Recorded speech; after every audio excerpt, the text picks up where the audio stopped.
नमस्कार मंडळी, आज मी मटकीच्या डाळीचे सांडगे बनवून दाखवणार आहे। 1 ते 2 वर्ष हे चांगले टिकतात। तर मटकीच्या डाळीच्या सांडग्यापासून आपण सांडगे बनवल्यानंतर त्याची चुक्की भाजी, पातळ भाजी एवढी छान आणि चविष्ट एवढी लागते। तर आपण चला बघूया कसे करायचे ते।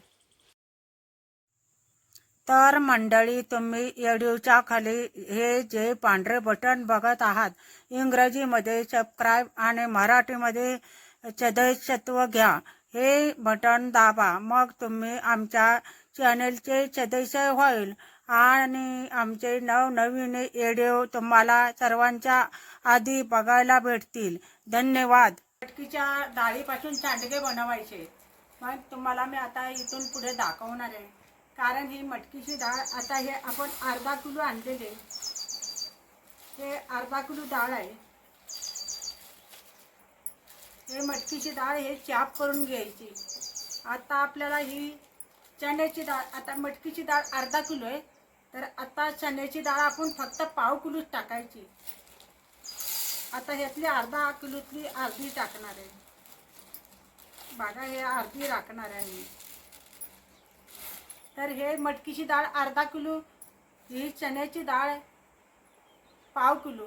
तर आता ही डाळ चाप करून घेणार। नंतर आपण पुढची साहित्य दाखवणार आहे।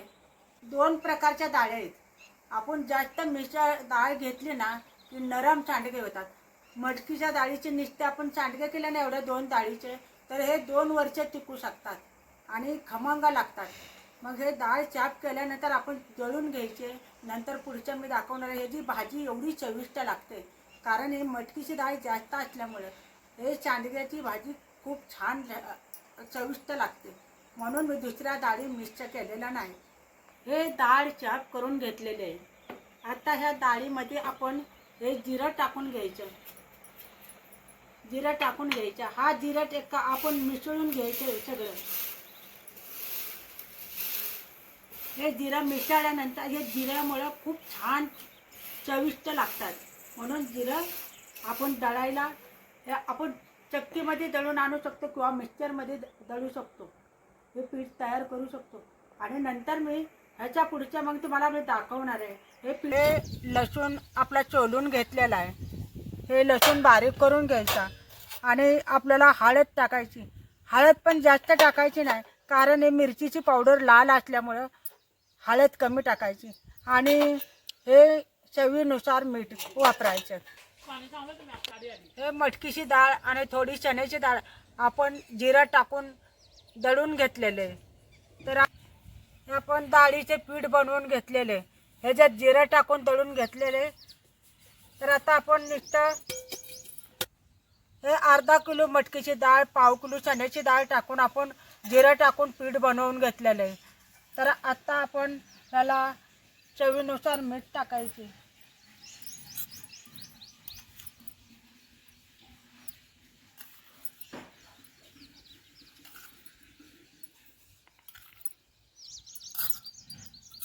हे हळद टाकून घ्यायची। हे मिरचीची पावडर। आता आपलं ह्याच्यावर आहे की किती तिखट आपल्या घरात खातात किंवा कमी जास्त, ते आपण तिखट घेताना आपण अंदाजाने घ्यायचं। आता ही लाल मिरचीची पावडर आहे, हे टाकलेली। आता हे लसणाची पेस्ट बारीक करून घेतलेली। तर आता हे लसणाने ना चव एवढी लागते सांडग्याला, म्हणून हे लसणाची पेस्ट टाकून घ्यायची।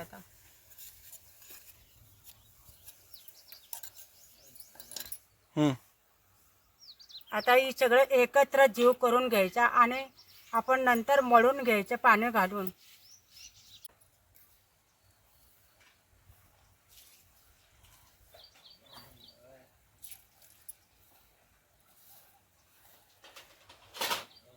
थोडे थोडे पाणी घालून हे आपण पीठ मळून घ्यायचं आणि 10 मिनिटं झाकून ठेवायचं। नंतर करायचं। हे पीठ मळून झालेले, आता आपण हे आपण दुसऱ्या भांड्यामध्ये ठेवून घ्यायचं. आता हे 10 मिनिटानंतर आपण घालायला घेतलं तरी लगेच तरी चालेल. 10 मिनिटांनी हे सांडगे बनवायला घेणार. हे सुती कपडा आपण स्वच्छ धुवून घेतलेला आहे आणि आता ओला करून घेतलेला आहे. आता हे हातरलेलं आहे. आता आपल्याला हे सांडगे घालून घ्यायचे. हे पीठ आता चांगलं भिजलेलं आहे. तर आता आपण पाण्याचा हात लावून नंतर घालायला सुरुवात करायची. आता हे पाण्याचा हात घेतल्यानंतर आपल्या हाताला चिटकत नाही. आता हे आपलं मऊ पीठ झालेलं आहे. आता आपल्याला हे पाणी लावून एकदम आपल्याला हे सांडगे सोडायचे. हे असे सांडगे आपण घालायचे.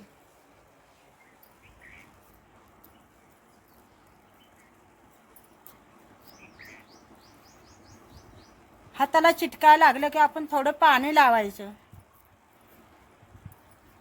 आपण असे पाणी असे पिठाला ओलं करायचे आणि नंतर मग आपण पटापट सोडले जातात.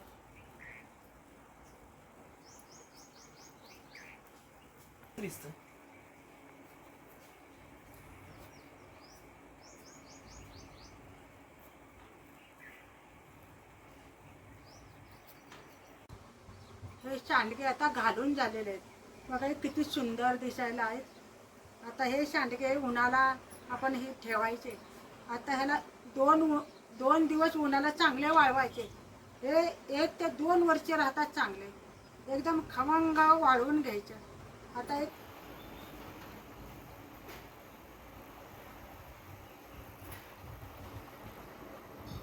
हे सांडगे घालून झालेत. आता हे आज आणि उद्या 2 दिवस सांडगे चांगले सुकवायचे. म्हणजे हे खमंग वाळले जातात. मग 1 ते 2 वर्ष म्हणून राहतात.